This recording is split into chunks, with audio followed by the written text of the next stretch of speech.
Quanto tempo dura uma resina composta? Pode ser anterior, posterior, direta, indireta, não importa. Qual é a longevidade dessas restaurações? Será que tem uma validade? É sobre isso que a gente vai falar aqui no vídeo de hoje. Vamos lá!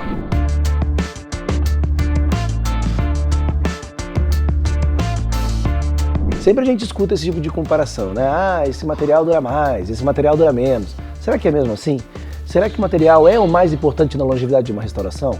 Então aproveita agora para dar o joinha no vídeo, porque além de a gente falar tudo sobre a longevidade das restaurações, a gente também vai ver o que a gente precisa fazer ou o que a gente pode fazer para que elas durem muito e muito mais. Assim, o que eu percebo de uma forma geral é que paciente, até mesmo dentista, não entendem o real significado, ou até mesmo no caso do dentista, o seu papel na longevidade de uma restauração.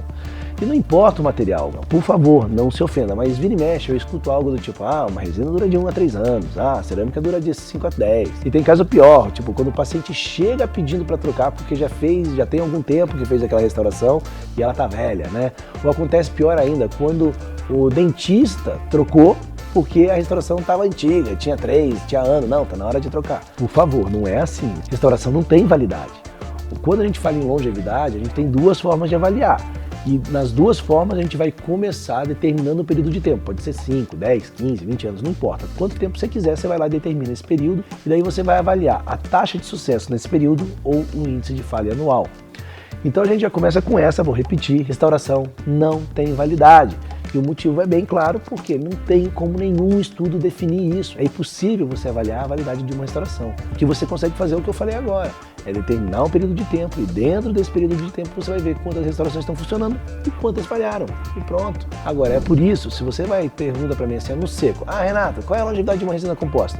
A minha resposta no seco também poderia ser, num período de 10 anos, cerca de 90%. Agora, na verdade, quando a gente fala em longevidade, ela pode ser muito, muito maior. Ela pode durar tanto quanto o próprio paciente.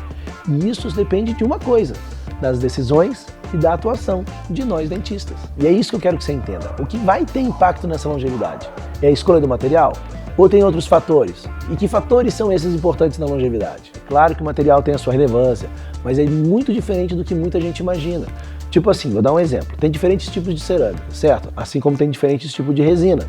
E as propriedades desses materiais diferentes, as composições diferentes, faz com que eles tenham indicações diferentes. Agora presta atenção que eu não estou comparando resina com cerâmica, eu estou falando dentro do mesmo material. Diferentes tipos de cerâmica com diferentes tipos de indicação, diferentes tipos de resina com diferentes indicações.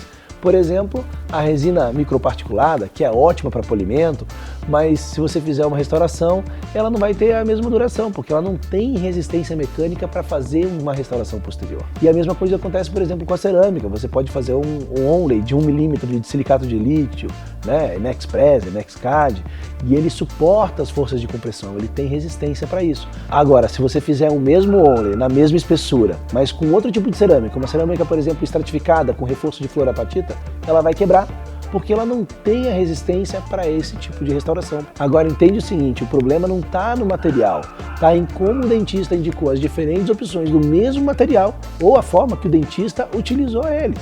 Isso é muito importante, só que eu estou dando foco no detalhe. Vamos dar uma olhada no cenário maior. Quando a gente olha artigos científicos, pode ser antigos, pode ser artigos mais recentes, para a gente procurar, por exemplo, a longevidade de diferentes materiais restauradores, a gente vai perceber que uma restauração de amálgama, uma restauração de resina composta, uma metalocerâmica, uma cerâmica pura, todos têm uma taxa de sucesso ou um índice de falha anual muito parecido. Se não for igual o resultado, na maioria dos artigos você vai ler que a diferença é estatisticamente insignificante. E por que isso acontece?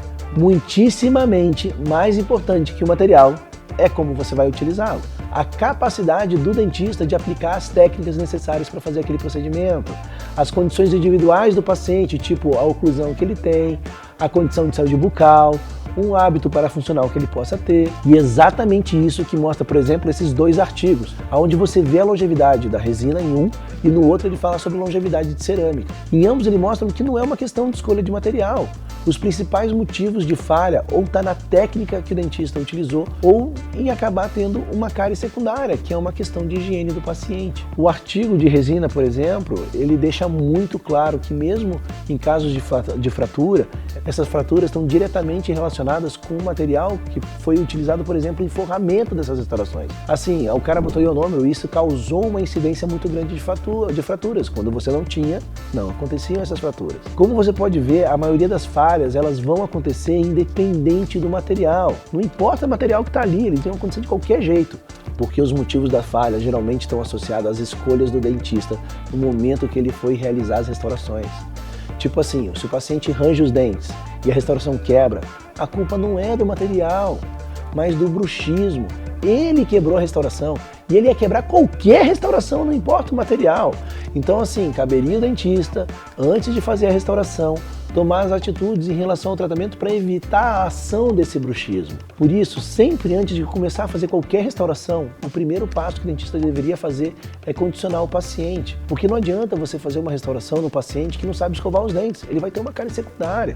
Ou um paciente que tem um problema de periodontal, um problema que tem problemas oclusais. A gente precisa reabilitar, habilitar, condicionar o paciente. Não importa como você chame, mas a gente precisa preparar ele antes. Então, enquanto a gente, como dentista, olhar uma boca e só ver um buraco num dente que precisa ser fechado e não enxergar que a gente está trabalhando num sistema estomatognático que está ali, muitas vezes, cheio de problemas, e a gente, como dentista, não resolver esses problemas antes de fazer as restaurações, as suas restaurações, as minhas, as restaurações daqueles outros dentistas, nenhuma vai durar como deveria.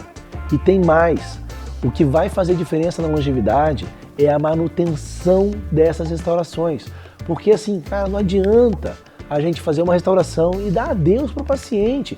A gente precisa acompanhar os nossos tratamentos e tem um jeito certo da gente fazer isso. Tem gente que ele se dói muito quando a gente fala a palavra manutenção, como que você fosse lá, colocava na boca do paciente a restauração e ela tivesse que durar daquele mesmo jeito que você confeccionou para o resto da vida do paciente. Ele tem que durar, né? E você quer que eles durem sem você acompanhar os seus tratamentos. E a gente precisa acompanhar de perto e de uma maneira frequente os procedimentos que a gente faz nos pacientes se a gente quer que tenha longevidade. Então assim, o que eu faço para que minhas restaurações durem muito mais tempo? Toda consulta que eu faço com o meu paciente, eu faço isso aqui, ó. O que é isso? Pô, sério, isso aqui tá pior que Oscar, ó. A música já aumentou, o YouTube já separou 2 vídeos aqui. Então vamos fazer o seguinte, na próxima vez eu vou falar tudo o que eu faço nas manutenções da minha resina composta para ela poder durar muito, beleza? Valeu, até a próxima.